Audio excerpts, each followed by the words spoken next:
भारतीय तेल पर प्रतिबंध लगाना यूरोपियन यूनियन को इतना महंगा पड़ जाएगा, इस बात का अंदाजा शायद यूरोपियन यूनियन को बिल्कुल भी नहीं था। लेकिन महज 48 घंटों के अंदर से यह तस्वीर जो इस वक्त यूरोपियन यूनियन के तमाम अलग अलग देशों से निकल करके सामने आ रही है, वो तस्वीर साफ बता रही है कि यूरोपियन यूनियन की कमर भारत ने सिर्फ और सिर्फ 48 घंटों के अंदर इस कदर से तोड़ दी है कि यूरोपियन यूनियन क्यों भारत के आगे अब घुटने टेकने को मजबूर हो चुका है।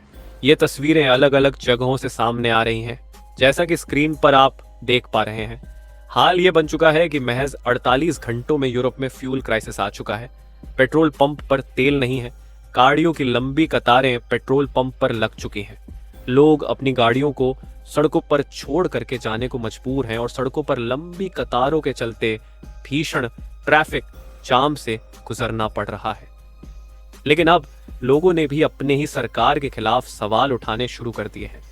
इस पूरे संकट के बीच लोगों के उठते सवाल अब वहां की सरकार को हिलाने का काम कर चुके हैं। जनता में आक्रोश आ चुका है। उनका सवाल यह है कि सरकारें कहां हैं, क्यों नहीं संभाली गई उनसे ओनल सप्लाई की जिम्मेदारी, भारत से टकराव क्यों किया गया, और अगर वो इस व्यवस्था को सुव्यवस्थित नहीं कर सकते थे तो भारत के ऊपर सैंक्शन लगाने की क्या जरूरत थी। दरअसल भारत ने पूरी दुनिया के सामने अब यूरोपियन यूनियन को यह दिखा दिया है कि वो वर्ल्ड का तेल लीडर है और महज 48 घंटों में पूरे यूरोपियन यूनियन को बूंद बूंद पेट्रोल डीजल के लिए भारत ने जिस कदर से मोहताज कर दिया है, यह तस्वीरें बतानी शुरू हो चुकी हैं। और अब सबके बाद यूरोपियन यूनियन से तगड़ी प्रतिक्रिया भी सामने आ रही है। यूरोपियन यूनियन के अलग अलग देश, यूरोपियन यूनियन की जो चीफ हैं उर्सुला वन डीयर के पास इस वक्त मीट के बाद बड़े आरोप भी लगाए जा रहे हैं। सवाल यह उठ रहा है कि भारत के ऊपर आरोप क्यों जड़े गए और भारत की सबसे दिग्गज फ्यूल रिफाइनरी कंपनी के ऊपर आरोप लगाने का और उसे ब्लैक लिस्ट करने का क्या मतलब था। और इसको लेकर के अब बड़ी खबर सामने आ रही है। क्या है पूरी खबर? किस कदर से भारत ने सिर्फ 24 घंटे के अंदर अंदर पूरे यूरोपियन यूनियन को ब्लैकआउट की कंडीशन में पहुंचा दिया है। इस कदर से भारत ने पूरे यूरोपियन यूनियन को तेल के लिए मोहताज कर दिया है। और इसको लेकर के भारत अकेला नहीं बल्कि एक बड़े दिग्गज देश ने भी भारत का साथ दिया है। क्या है पूरी खबर? क्या पूरी अपडेट सामने आ रही है और तस्वीरों में क्या क्या और भी चीजें सामने आ रही हैं, समझेंगे, देखेंगे इस वीडियो में। तो चैनल पर बने रहे, वीडियो को लाइक और चैनल को अगर अभी तक सब्सक्राइब नहीं किया तो सब्सक्राइब कर लें और बेल आइकॉन को दबा लें, क्योंकि आपके लिए महज कुछ 1 सेकंड का काम है, लेकिन इससे हमारी काफी बड़ी मदद होती है। दोस्तों, भारत ने जिस कदर से पिछले चंद घंटों के अंदर अब यूरोप को घुटने पर ला दिया है, वो खबर तो आप सब ने लगभग पढ़ ली होगी। आपने यह भी देख लिया होगा कि किस कदर से भारत ने पूरे के पूरे यूरोपियन यूनियन को ब्लैकआउट करने का काम किया है। जो यूरोपियन यूनियन चंद दिनों पहले तक भारत पर बड़े प्रतिबंधों की कवायद कर रहा था, रूस से भारत के ऑयल परचेसिंग को लेकर के सवाल उठाते हुए भारत की कई शैडो शिप पर, और साथ साथ भारत की सबसे बड़ी दूसरी दिग्गज वो कंपनी जो पूरे के पूरे यूरोपियन यूनियन के लिए ऑयल रिफाइनरी का काम यूरोपियन यूनियन में रहकर कर रही थी, उस कंपनी पर प्रतिबंध लगा के जिस कदर से भारत को ट्रिगर किया था, अब भारत ने वो बदला लिया है जो शायद यूरोपियन यूनियन भूल भी नहीं पाएगा। और यह सबको कुछ भारत ने महज चंद घंटों में लिए गए अपने फैसले से किया है। भारत ने पूरे के पूरे यूरोपियन यूनियन के महकमे को हिला दिया है। भारत ने पिछले 12 घंटों में एक के बाद एक यूरोपियन यूनियन पर कई कड़े प्रहार किए हैं, और यह प्रहार कुछ इस कदर से थे कि अब यूरोपियन यूनियन तिलमिला उठा है। तिलमिलाने के साथ ही यूरोपियन यूनियन के वो जो अब तक इस पूरे मामले को लेकर के अपने आप को सबसे अहम मान रहे थे, वह भी अब भारत के आगे झुकने को मजबूर हो उठे हैं। क्योंकि भारत ने ना सिर्फ इनकी औकात दिखा दी है, बल्कि यह भी बता दिया है कि भारत से भिड़ने का नतीजा क्या होने जा रहा है। बता दें कि हार्व डेविड क्लिन, जो यहाँ के सबसे चीफ हैं और जो आपूर्तिकर्ता के रूप में यूरोपियन में सबसे अहम थे, उन्होंने अब ट्विटर पर यानी कि एक्स पर पोस्ट करते हुए साफ कहा है कि यूरोपियन यूनियन का यह कदम किसी भी देश को रूस से तेल खरीदने से नहीं रोकने वाला है, और भारत पर जो प्रतिबंध हमारी तरफ से गलती से इम्पोज हुए थे, हम उन सभी प्रतिबंधों को वापस लेते हैं। और ना सिर्फ इन प्रतिबंधों को वापस लेते हैं, बल्कि भारत से इसकी माफी भी मांगी गई और कहा गया कि हमारा कोई भी उद्देश्य भारत के किसी भी परचेसिंग को और भारत के किसी भी व्यापार को रोक लगाना नहीं था। हम बस ये चाह रहे थे कि रूस की अर्थव्यवस्था को हम किसी तरीके से कमजोर कर सकें, ताकि यूरोप में मौजूद यूक्रेन पर उसके हो रहे एक्शन को कुछ हद तक घटाया जा सके। लेकिन अगर इस पूरे घटनाक्रम में भारत को किसी भी तरीके की ठेस पहुंची है या फिर भारतीय व्यापार को किसी भी तरीके से कोई भी प्रतिबंध से गुजरना पड़ा हो, तो उसके लिए हम क्षमा प्रार्थी हैं। और ऐसा कहने वाला कोई और देश नहीं जो अपने आप को हेड मानने वाले देशों का समूह है, वो यूरोपियन यूनियन ऐसा बोलने को मजबूर हो उठा है। अब आप ये सोच रहे होंगे कि आखिरकार भारत ने ऐसा क्या कर दिया कि चंद घंटों के अंदर अंदर पूरी तरीके से यूरोपियन यूनियन टूट उठा है। यूरोपियन यूनियन जो अब तक इस पूरे मामले में अपने आप को सुपीरियर बता रहा था और ये कह रहा था कि हम अब किसी भी तरीके से इन चीजों को सपोर्ट नहीं करेंगे, वो आखिर किस तरीके से झुक गया? दरअसल भारत के शैडो शिप वो शिप होते हैं जो रूस से हमारे लिए ऑयल इंडिया में लाते हैं और फिर इंडियन कंपनीज उन ऑयल को पूरी तरीके से प्यूरिफाई करके अदर कंट्रीज को एक्सपोर्ट करती हैं। ऐसे में भारत को यहाँ पर ऑयल काफी सस्ता मिलता है, जिससे भारत दुनिया के कई देशों को सस्ता ऑयल प्रोड्यूस करता है। और आपको जानकर हैरानी होगी कि यूरोपियन यूनियन में मौजूदा सभी देशों को भारत की तरफ से ही सबसे ज्यादा ऑयल प्रोड्यूस किया जा रहा था, भारत की तरफ से सबसे ज्यादा ऑयल पहुंचाया जा रहा था। इसके बावजूद भारत की ही कंपनी पर इस तरफ से लगाया गया यह प्रतिबंध भारत को न सिर्फ परेशान कर रहा था बल्कि भारत के एक्सपोर्ट को भी बाधित कर रहा था। साथ ही यूरोप के लिए जो भारत ऑयल बेच रहा था उस पर भी नायरा एनर्जी, जो कि सबसे बड़ी ऑयल रिफाइनरी कंपनी है, उस पर प्रतिबंध लगाना साफ खतरा भारत के लिए बन रहा था। लेकिन भारत ने साफ करते हुए इसका विरोध किया।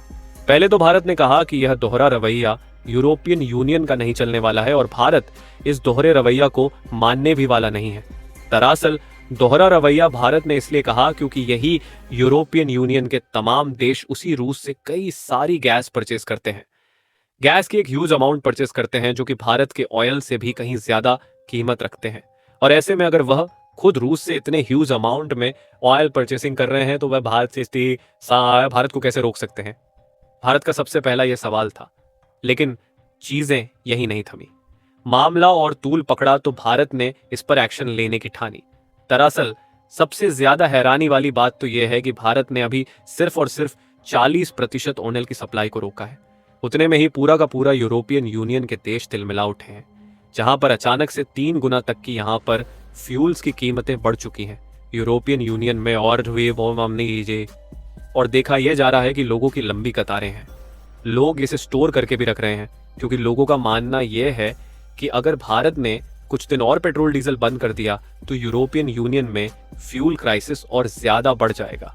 पहले ही वह फ्यूल क्राइसिस सिर्फ 40% पर ही जूझ उठा है और यहाँ फ्यूल क्राइसिस के चलते लोगों की लंबी कतारें लग चुकी हैं, सड़कें जाम हो चुकी हैं। कई जगहों से तस्वीरें यह भी आ रही हैं कि लोग इसके विरोध में उतर चुके हैं, अपनी सरकारों के खिलाफ उतर रहे हैं क्योंकि लोगों का मानना यह है कि फ्यूल उन्हें नहीं मिल रहा है और इसलिए वो सड़कों पर गाड़ियों को छोड़ के अपने घरों को जा चुके हैं, जिसके चलते सरकार भी खासा परेशान हो रही है और इसी चलते यूरोपियन यूनियन और भी ज्यादा घुटने टेकने को मजबूर है। अब आप ये सोच रहे होंगे कि क्या यूरोपियन यूनियन के पास ऑयल स्टोरेज की कोई कैपेबिलिटी नहीं थी, जिसके चलते महज 24 घंटे में ही भारत से ऑयल कमजोर होने की वजह से यूरोपियन यूनियन में क्राइसिस सी कंडीशन बन गई। तो दरअसल आपको बता दें कि यूरोपियन यूनियन में एक दो नहीं बल्कि कई सारे देश हैं और यहाँ कई देशों का एक ऐसा संगठन है जो कि किसी भी देश के खिलाफ यहाँ प्रतिबंध लगाते हैं, हटाते हैं। कई बार ऐसा होता है कि उन्हीं देशों से खरीदते हैं और उन्हीं देशों पर प्रतिबंध चढ़ते हैं, जैसे कि अभी हो रहा है। और ऐसे में अगर देखा जाए तो पूरे यूरोपियन यूनियन में किसी भी देश ने यह जिम्मेदारी नहीं उठाई कि वो ऑयल की स्टोरेज को कंप्लीट करे और इसी चलते पूरे यूरोपियन यूनियन में कोई भी देश ऑयल को अपने यहाँ सबसे ज्यादा मात्रा में स्टोर नहीं करता ताकि वह इन फ्यूचर कभी ऐसी प्रॉब्लम से जूझे। लेकिन भारत के पास ऐसे स्टॉक कम से कम 4 से 5 साल के लिए तक मौजूद है। यानी कि अगर आज की डेट में भारत किसी भी देश से ऑयल, ऐसा होता है कि उन्हीं देशों से खरीदते हैं और उन्हीं देशों पर प्रतिबंध चढ़ते हैं, जैसे कि अभी ये हो रहा है। और ऐसे में अगर देखा जाए तो पूरे यूरोपियन यूनियन में किसी भी देश ने यह जिम्मेदारी नहीं उठाई कि वो ऑयल की स्टोरेज को कंप्लीट करे और इसी चलते पूरे यूरोपियन यूनियन में कोई भी देश ऑयल को अपने यहाँ सबसे ज्यादा मात्रा में स्टोर नहीं करता ताकि वह इन फ्यूचर कभी ऐसी प्रॉब्लम से जूझे। लेकिन भारत के पास ऐसे स्टॉक कम से कम 4 से 5 साल के लिए तक मौजूद है। यानी कि अगर आज की डेट में भारत किसी भी देश से ऑयल अब भी और भी प्रतिबंध वो अब लगाएंगे। यूरोपियन यूनियन को दरअसल भारत ने पूरी तरीके से ना तो ऑयल की सप्लाई अभी तक ब्रेक की है और ना ही इसमें कोई मेजर चेंज किया है। हाँ, लेकिन भारत ने इसकी ऑयल सप्लाई के कम करने के साथ ही ऑयल के रेट यानी कि जो दाम है उनमें बढ़ोतरी करती है। भारत ने कहा है कि अगर हमारा रूस से जो ऑयल परचेसिंग है उसे ये कंपनियां बाधित कर रही हैं, देश बाधित कर रहे हैं, यानी कि हमारी शैडो जो शिप है उन्हें अगर रोका जा रहा है तो सीधी सी बात है हमारे पास इसका प्रोडक्शन कम होगा तो हम इनकी कीमतें बढ़ा देंगे। और ऐसा ही किया भारत ने जैसे ही ऑयल की कीमतें बढ़ाई उधर यूरोप में कई गुना ज्यादा उसका इंपैक्ट दिखा। पहली बात, परचेसिंग कम हुई तो इससे ही कीमतें बढ़ जानी थी, और दूसरी बात, भारत ने जैसे ही कीमत बढ़ाई उससे यह कीमतें और ज्यादा कई गुना बढ़ गई या 3 गुना तक बढ़ चुकी थी। और इसे 3 गुना के बढ़ने की वजह से पूरे यूरोप में हलचल मची हुई है और इसी चीज को लेकर के लगातार सवाल उठ रहे हैं और कहा यह जा रहा है कि भारत आखिर करना क्या चाह रहा है। यूरोपियन यूनियन पहले ही घुटने टेक चुका है, पूरा का पूरा यूरोपियन यूनियन भारत से माफी भी मांग रहा है। अलग अलग तरीके से अलग अलग देशों से पोस्ट सामने आ रही हैं जहां पर यह कहा जा रहा है कि भारत को इसका निशाना बनाने का कोई हमारा उद्देश्य नहीं था, और अगर गलती से ऐसा हुआ भी है तो हम भारत के ऊपर से ऐसे प्रतिबंध हटा रहे हैं। लेकिन फिर भी भारत ने ठान ली है कि अब यूरोपियन यूनियन को वह सबक सिखा करके रहेगा। दोस्तों, ऐसा क्यों कर रहा है भारत? आपको क्या लगता है कि भारत और कुछ करने की प्लान में है? दरअसल भारत को ऐसा करना जरूरत पड़ रही है। अब आप ये समझिए कि यह यूरोपियन यूनियन अगर ये मान के चलते हैं कि वो किसी भी देश की सप्लाई को, चैन को बाधित कर सकते हैं तो ये उनका वहम है। भारत ने चंद घंटों में यह दिखा दिया कि वो वर्ल्ड का तेल लीडर है, और भारत सिर्फ रूस से नहीं बल्कि अमेरिका और तरह तरह के देशों से, यहाँ तक कि ब्राजील और वेनेजुएला से भी अब शिपमेंट लेने जा रहा है। इसका मतलब यह है भारत अपने फ्यूल के लिए कई देशों पर डिपेंडेंट रहे, किसी एक देश पर नहीं। इसलिए भारत के ऑयल सप्लाई पर कोई चीन पर प्रभावित नहीं करेगा। लेकिन अभी बात किया जाए यूरोपियन यूनियन की, तो यूरोपियन यूनियन अगर सबसे ज्यादा फ्यूल कहीं से लेता है तो वो इंडिया से लेता है। अब आप ये सोच रहे होंगे कि आखिर ऐसा क्यों है। दरअसल फ्यूल की कॉस्टिंग अगर देखी जाए तो इंडिया के कंपैरिजन कोई भी देश यूरोपियन यूनियन को इतना सस्ता फ्यूल नहीं प्रोवाइड करता। सबसे पहली बात, अमेरिका का ऑप्शन यूरोपियन यूनियन के पास खुला है, लेकिन अमेरिका का तेल इतना महंगा है कि खुद अमेरिका ही इंडिया से जो रिफाइंड ऑयल है वो परचेस करता है। दूसरी जगह, यूरोपियन यूनियन के पास चीन का भी ऑन ऑप्शन है, लेकिन अगर देखा जाए तो चीन यूरोपियन यूनियन से कहीं ज्यादा भारत से अधिक दूर पड़ता है, यानी कि इसकी जो प्रोडक्शन लाइन है वो उससे यूरोपियन यूनियन की दूरी अधिक होने की वजह से इसकी कॉस्ट और महंगी पड़ जाती है। यानी कि भारत जितने में यूरोपियन यूनियन को तेल मुहैया करा देता है, चीन उसे कहीं ज्यादा रुपया यूरोपियन यूनियन से वसूलेगा अगर वो उसे परचेस करते हैं। तो यानी कि यूरोपियन यूनियन के पास सबसे सस्ता और टिकाऊ ऑप्शन इंडिया ही है, और इसलिए सबसे अधिक मात्रा में तेल जो परचेस करता है यूरोपियन यूनियन वो भारत से ही करता है। और अगर भारत से यह बाधित होता है तो यूरोपियन यूनियन को कई और अल्टरनेट खोजने पड़ेंगे, जिसके लिए वह चीन की तरफ बढ़ सकता है, डायरेक्ट रूस की तरफ भी बढ़ सकता है। लेकिन अब बात यहां पर फंस जाती यह है कि अगर रूस के तेल को भारत के थ्रू होकर कि आप नहीं खरीद रहे हैं तो आप रूस से डायरेक्ट तेल कैसे खरीद सकते हैं? जब आप चाहते हैं कि रूस की इकोनॉमी को कमजोर करना है तो आप रूस से तो खरीद नहीं सकते। ऐसे में यहां पर एथिकल पूरी तरीके से यूरोपियन यूनियन फंस चुका है।